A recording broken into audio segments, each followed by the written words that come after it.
Welcome. We're going to take a look at colons and how writers can use colons to separate independent clauses. So here's the rule.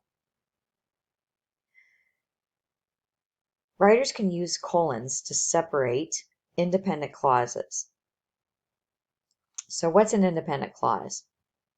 An independent clause is a group of words that includes both a subject and a predicate.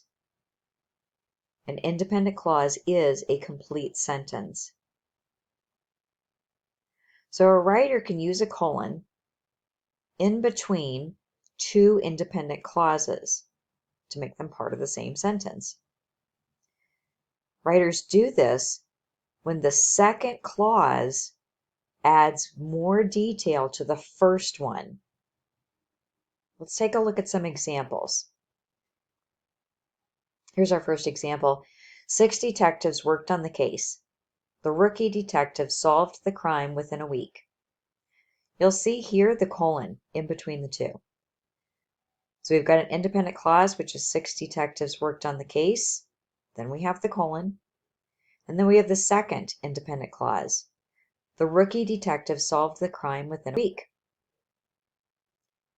The colon is separating two independent clauses. The one about the 6 detectives and the one about the rookie detective. The colon is in between the two. The second independent clause, the rookie detective solved the crime within a week, gives us more detail about the first one. And the writer used the colon to separate those two. Let's look at another example. Studies show that some children feel disconnected from school. When kids don't have teachers they connect with at school, they don't feel supported. The colon in between these two independent clauses, separating the two, but making them still part of the same sentence, because together these make up one sentence. The second independent clause gives us more information about the first.